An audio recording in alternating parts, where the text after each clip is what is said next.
اسلام کے روشنی میں علم کسے کہتے ہیں؟ کوئی جواب دے سکتے ہیں؟ علم اسلام کی روشنی میں کیا ہے؟ جی، قرآن اور حلال اور حرام کی پہچان. ماشاءاللہ بھائی کا یہ جواب تھا کہ حلال اور حرام کی پہچان کو علم کہتے ہیں اسلام میں. آپ کا جواب صحیح ہے، لیکن ایک حصہ ہے آپ کا جواب، مکمل جواب نہیں ہے، ایک حصہ ہے لیکن صحیح ہے. میں ہی بتا دوں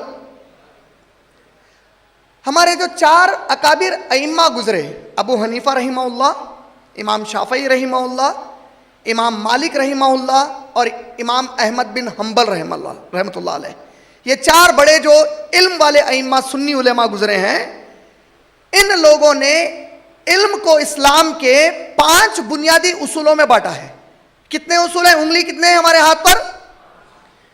ہمارے یہ 4 ائمہ نے علم کو 5 اصولوں پر بانٹا.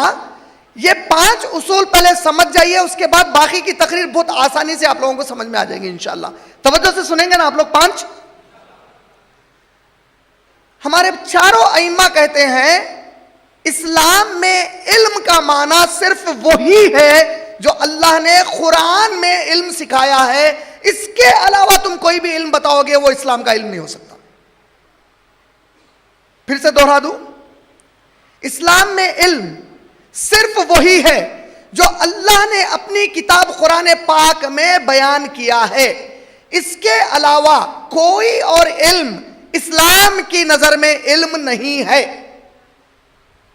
تیسری بار دوہرا رہا ہوں، 4 ائمہ کا ماننا ہے اسلام کی نظر میں علم صرف وہی ہے جو اللہ نے قرآن میں بیان کیا.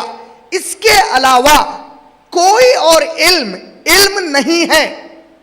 مسلمانوں کو تربیت دی گئی کہ اگر پیارے نبی صلی اللہ علیہ وسلم کے امتیوں، محمد رسول اللہ صلی اللہ علیہ وسلم کے پیارے پیارے امتیوں، تم لوگ جب علم سیکھنا چاہو تو یاد رکھو علم اللہ کے پاس اسلام کی نظر میں صرف اور صرف وہی ہے جو اس کتاب میں اللہ نے بیان کیا ہے. سورہ رحمان، بسم اللہ الرحمن الرحیم، الرحمن علم القرآن.